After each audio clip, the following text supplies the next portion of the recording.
Welcome to Addressing Treatment Disparities to Reduce Risk and Improve Cardiovascular Outcomes Among Women and People from Various Racial and Ethnic Groups, a spotlight on LDL-C lowering. I'm Scott Webb, and I'm joined today by two esteemed faculty members. I'm joined by Dr. Deepak L. Bhatt, Director of the Mount Sinai Fuster Heart Hospital, and the Dr. Valentin Fuster Professor of Cardiovascular Medicine at the Icahn School of Medicine in New York. I'm also joined by Dr. Kevin C. Maki, President and Chief Scientist at Midwest Biomedical Research in Addison, Illinois, Adjunct Professor and Dean's Eminent Scholar at the Indiana University School of Public Health in Bloomington, Indiana, and Co-Editor-in-Chief for the Journal of Clinical Lipidology. For full relevant financial disclosure information, please see iridiumce.com/lipidsinwomen. This educational activity is supported by an independent educational grant from Espirian. We want to thank them for their support for this initiative. The learning objectives for this program are to identify factors contributing to the risk of atherosclerotic cardiovascular disease, ASCVD, in women and people from various racial and ethnic groups, and describe reasons for lower rates of hypocholesterolemia treatment and control in women and people from various racial and ethnic groups. Dr. Maki, I'm going to start with you. I want to have you start off our discussion by describing the trends for CVD incidence and mortality in the United States. Thank you. It's a pleasure to be here, and I wish I were able to give better news. When it comes to cardiovascular disease mortality, for years I used to show a slide that indicated that cardiovascular disease mortality was declining from the 1970s on.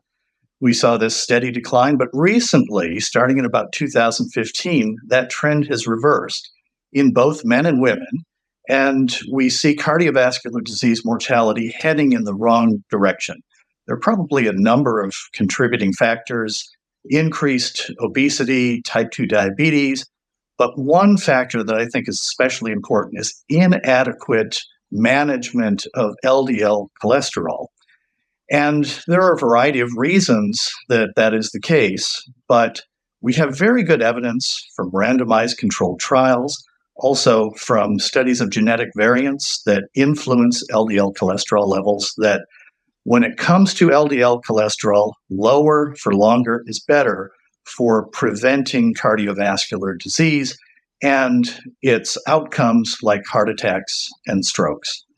But when we look at large healthcare systems, for instance, in one recent survey of more than 600,000 patients with known cardiovascular disease, what we saw is that only about half were taking a statin. And the cornerstone of managing elevated LDL cholesterol is lifestyle and statin therapy. We have other tools in the toolbox available. They're not being used as often as they should. And so we're seeing high rates of inadequate control of LDL cholesterol. And that's true in people with known cardiovascular disease. And it's also true when it comes to primary prevention.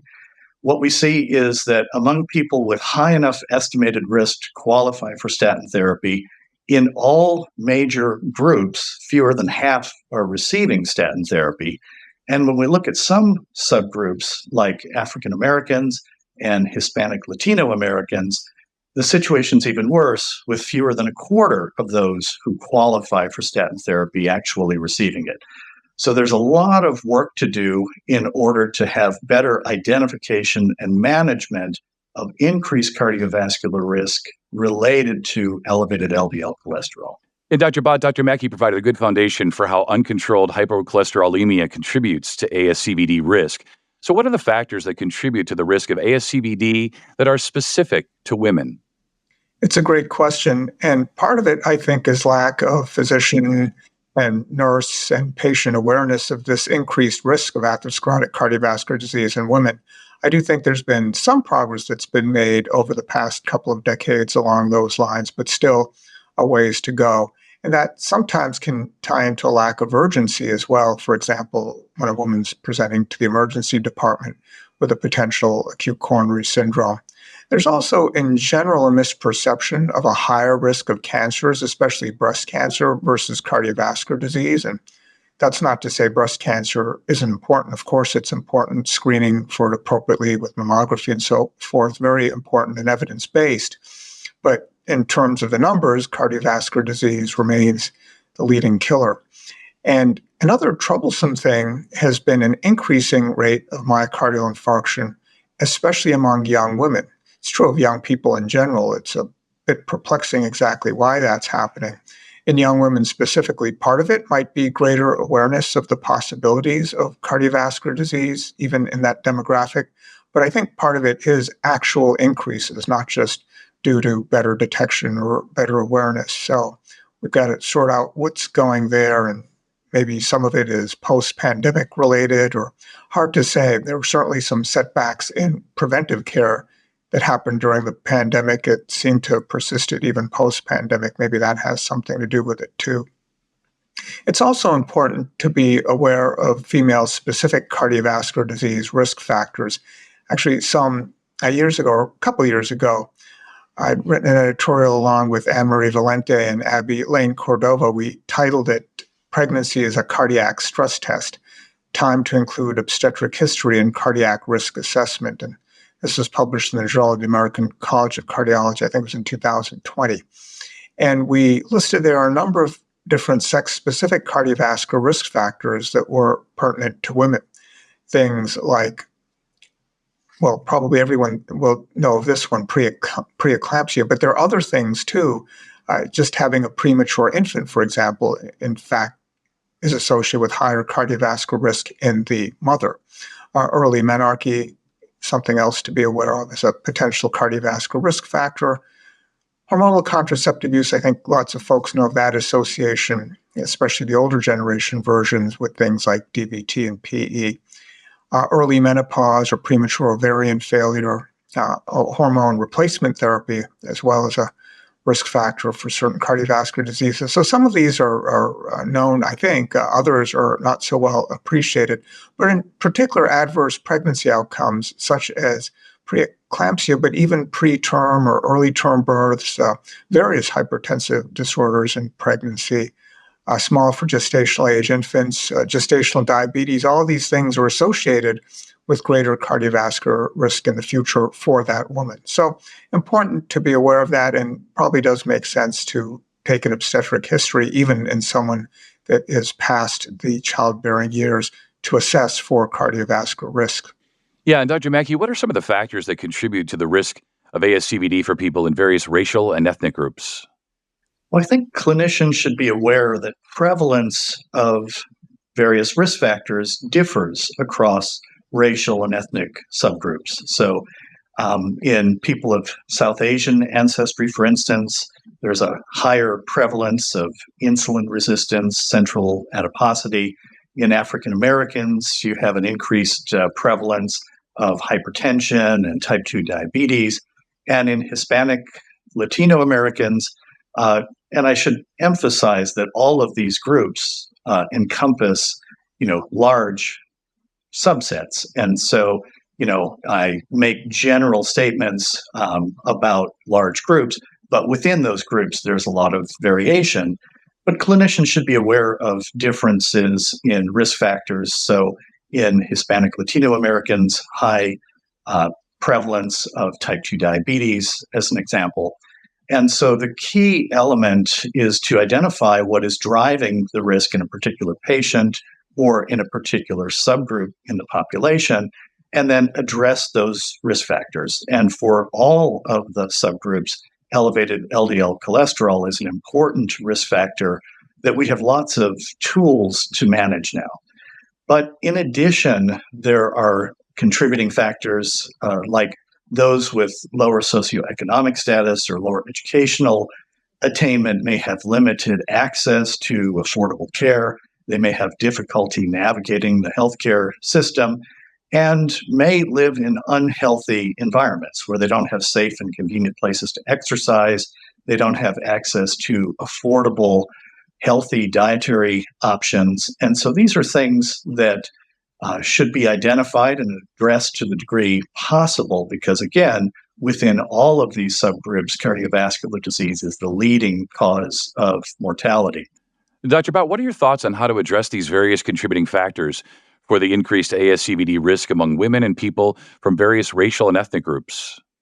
That's a tricky question. There's really a lot of different things one could consider There are patient-related factors, factors related to physicians and nurses, factors related to the healthcare system. So part of the efforts could be trying to improve health literacy and risk factor awareness among patients, being aware of cultural norms. That's something really that physicians and nurses should strive to do to make sure that risk assessment is optimal and that care is consistent for everybody. And the healthcare system, it's been discussed quite a bit how it's fragmented and there are various barriers to access to care. There's payer coverage issues, insurance issues, and all these sorts of factors contribute, I think, to some of these disparities in care. I think quality metrics can sometimes be useful to see if care is hopefully good and uniform across various demographic groups. So I think those are all potential things that could be done.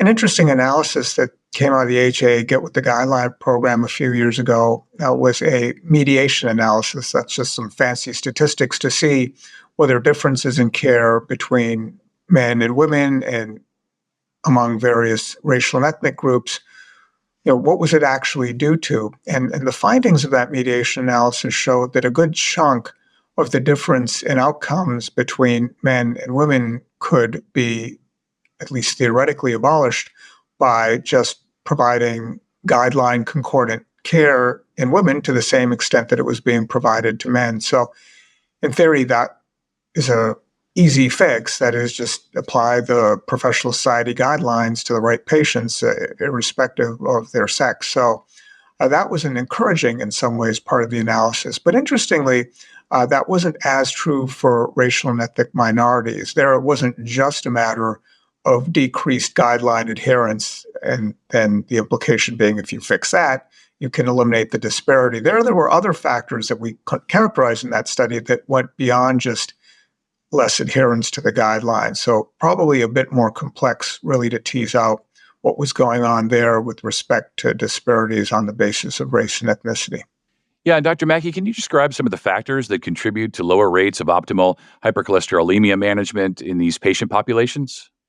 Sure. I think there's a lack of patient awareness about the importance of dyslipidemia management.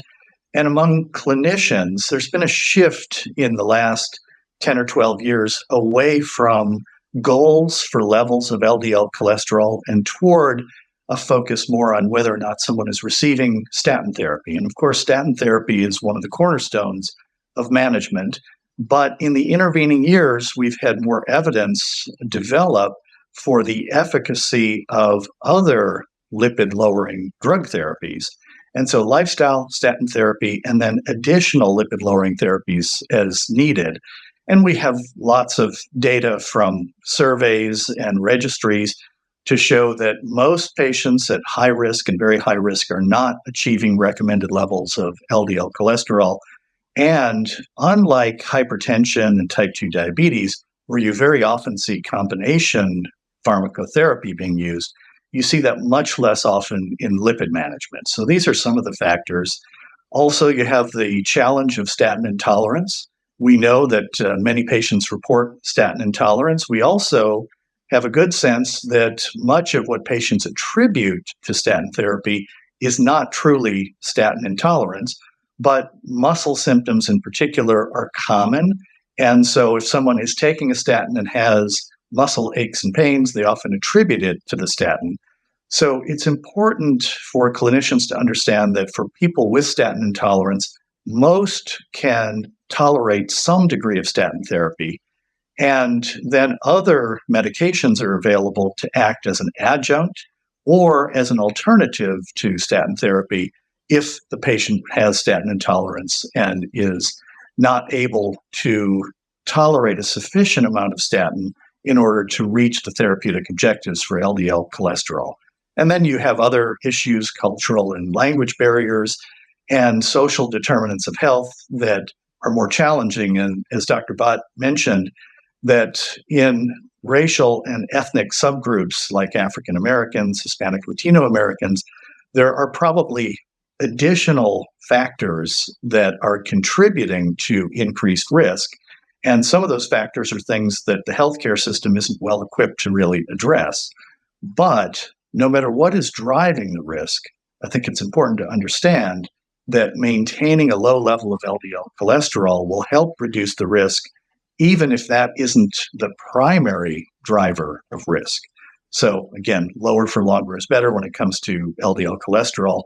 And then I would like to defer to Dr. Bhatt to discuss some of the other issues, especially around women and cardiovascular risk and LDL cholesterol management. Yeah, I mean, I think you've given a really great summary of the situation.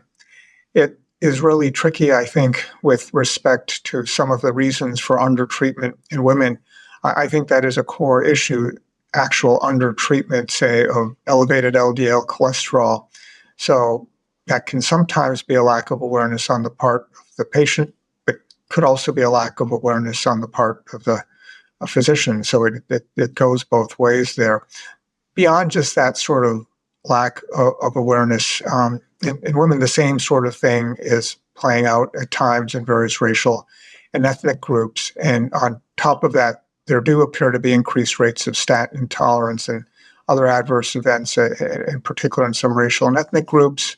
And there can also be cultural and language barriers superimposed between the physician and the nurse or the patient.